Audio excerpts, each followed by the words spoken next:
नमस्कार, मैं हूं प्रशांत भारद्वाज और आप देख रहे हैं न्यूज रूम पोस्ट। अतीत के पन्नों में स्वामी नारायण संस्थान के मुखिया प्रमुख स्वामी महाराज के अनेक अविस्मरणीय प्रसंग दर्ज हैं, जिनके बारे में कई प्रतिष्ठित वैश्विक हस्तियों ने काफी कुछ बताया भी है। प्रमुख स्वामी महाराज और गुरु परंपरा ने पुरुषार्थ के साथ साथ ईश्वर की प्रार्थना को भी प्राथमिकता दी है। आज भी महंत स्वामी महाराज के जीवन में प्रार्थना की प्रधानता देखी जाती है और वो विश्व शांति और विश्व कल्याण की भावना से नियमित रूप से प्रार्थना करते हैं। आबू धाबी का स्वामी नारायण हिंदू मंदिर आस्था का स्थान होने के साथ साथ सद्भाव और सौहार्द का केंद्र भी है। 1999 में प्रमुख स्वामी महाराज मिस्र की धार्मिक यात्रा पर गए थे और इतिहास के संग्रहालय में गए, जहां उन्होंने मिस्र के राजाओं के ताबूत रखे हुए देखे थे। वहां भी स्वामी जी ने भगवान के नाम की धुन छेड़ी। ऐसी भावना थी प्रमुख स्वामी महाराज की। संस्थान के ही विवेक सागर दास स्वामी बताते हैं कि बहरीन के राजा ने प्रमुख स्वामी महाराज से कहा था कि बहरीन को अपना घर बनाओ और वापस आते रहो। वहां भी सरकारी कानून के अनुसार हरि मंदिर की प्राण प्रतिष्ठा की गई और अब बाप्स संस्था को वहां मंदिर बनाने के लिए 4 एकड़ जमीन सरकार की तरफ से दी गई है। इसके अलावा एक किस्सा यह भी है कि जब 1999 में प्रमुख स्वामी महाराज वेलिंग वॉल ऑफ इजराइल देखने के लिए जा रहे थे और वहां जाकर प्रमुख स्वामी महाराज ने 2 फूल रखकर प्रार्थना की थी। जब उनसे ये पूछा गया कि ये 2 फूल क्यों रखे गए हैं, तो प्रमुख स्वामी महाराज ने जवाब दिया कि एक फूल उन लोगों की सभी प्रार्थनाओं की पूर्ति के लिए है जो उस जगह पर अब तक आए हैं, और दूसरा फूल उन लोगों की प्रार्थनाओं को पूरा करने के लिए है जो भविष्य में यहाँ पर आने वाले हैं। अबू धाबी निवेश परिषद के पूर्व सीईओ नजम अल कुर्सी कहते हैं कि आज से 10 साल पहले अहमदाबाद के शाहीबाग स्वामी नारायण मंदिर में मैंने प्रमुख स्वामी महाराज के दर्शन किए थे। वो दिन मेरे लिए बहुत ही धन्य था। प्रमुख स्वामी महाराज के व्यक्तित्व का मुझ पर गहरा प्रभाव भी पड़ा। अक्षरधाम मंदिर हमले के दौरान प्रमुख स्वामी महाराज द्वारा दिया गया शांति का संदेश बहुत ही प्रभावशाली था, जिसने दुनिया को अहिंसा और प्रेम का संदेश दिया। प्रमुख स्वामी महाराज का प्रभाव ऐसा है कि आज सऊदी अरब में भी लोग हिंदू शास्त्रों का अध्ययन कर रहे हैं। प्रमुख स्वामी महाराज और एपीजे अब्दुल कलाम साहब की मित्रता भी बहुत ही निराली थी। मेडागास्कर के सिप्रोमेड ग्रुप के अध्यक्ष और सीईओ इलियास अकबर अली बताते हैं कि प्रमुख स्वामी महाराज शताब्दी महोत्सव में उपस्थित होना और महंत स्वामी महाराज के दर्शन करना मेरे लिए बड़े सौभाग्य की बात है।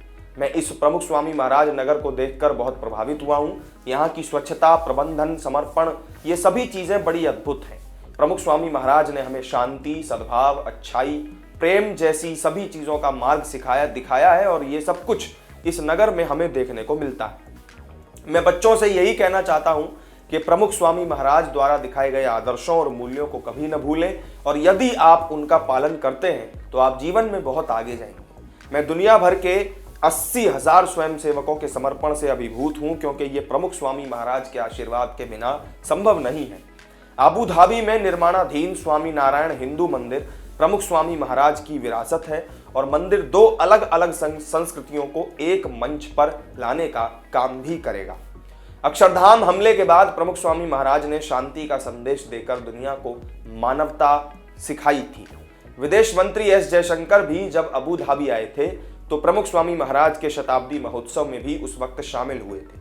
उस वक्त उन्होंने ये भी कहा था कि प्रमुख स्वामी महाराज को विश्वगुरु के रूप में जाना जाता है, क्योंकि उन्होंने 50 से भी ज्यादा देशों का दौरा किया, 17,000 से ज्यादा गांवों का दौरा किया, 1200 से ज्यादा मंदिरों का निर्माण किया, 7,50,000 से भी ज्यादा पत्र लिखकर भक्तों को आशीर्वाद दिया। प्रमुख स्वामी महाराज ने जाति और धर्म के भेदभाव के बिना सभी लोगों को गले लगाया। आज महंत स्वामी महाराज के दर्शन और आशीर्वाद मिलना मेरे लिए बड़े सौभाग्य की बात है। अबू धाबी में बनने वाला मंदिर प्रमुख स्वामी महाराज की आध्यात्मिकता और दिव्यता की शक्ति है। खाड़ी देशों में 2 मंदिरों का बनना अपने आप में एक चमत्कार से भी बढ़कर है और मेरा दृढ़ विश्वास है कि आने वाले सालों में थाईलैंड, पेरिस, दक्षिण अफ्रीका, ऑस्ट्रेलिया जैसे देशों में भी मंदिर बनेंगे। मैं दिल्ली अक्षरधाम की भव्यता, दिव्यता, अनुशासन, प्रबंधन जैसी सभी चीजों से अभिभूत था, जो स्वामी नारायण संस्थान से मेरा पहला परिचय था। स्वामी नारायण संगठन का स्वयंसेवक दल और उनका समर्पण, निस्वार्थ सेवा और प्रबंधन दुनिया भर के लोगों के लिए सीखने का एक विषय है। भारत सरकार यूक्रेन युद्ध के दौरान 11 देशों से आए स्वामी नारायण स्वयंसेवकों की भोजन व्यवस्था में योगदान को कभी नहीं भूलेगी और इसके पीछे प्रमुख स्वामी की भावना दूसरों की खुशी में हमारी खुशी सन्निहित प्रतीत होती है। इस स्वामी नारायण संस्थान में संवेदनशीलता, सेवा, समुदाय और मानवता के ये 4 आदर्श पाए जाते हैं। इस संस्थान और इसके मंदिरों में आधुनिकता और संस्कृति का बड़ा ही खूबसूरत मिश्रण देखने को मिलता है। व्यक्तिगत स्पर्श प्रमुख स्वामी महाराज और इस संस्था की पहचान है। वसुधैव कुटुंबकम की भावना इस प्रमुख स्वामी महाराज नगर में पाई जाती है और आज की दुनिया में इसकी बहुत आवश्यकता भी है। खाड़ी देशों में प्रमुख स्वामी महाराज का विचरण और अथक पुरुषार्थ का ही परिणाम है अबू धाबी में बनने वाला मंदिर, जो अपने आप में शांति का एक घर बनेगा। साथ ही बहरीन में एक अद्भुत मंदिर बनेगा जो भारतीय संस्कृति का गौरव बढ़ाएगा। तो इस वीडियो में मेरे साथ फिलहाल इतना ही। प्रमुख स्वामी महाराज और उनके अतीत से जुड़े इन यादगार प्रसंगों पर आपका क्या कहना है, कमेंट करके जरूर बताएं। वीडियो अगर पसंद आए तो लाइक शेयर कर दें, साथ ही चैनल को सब्सक्राइब नहीं किया है तो जरूर कर लें।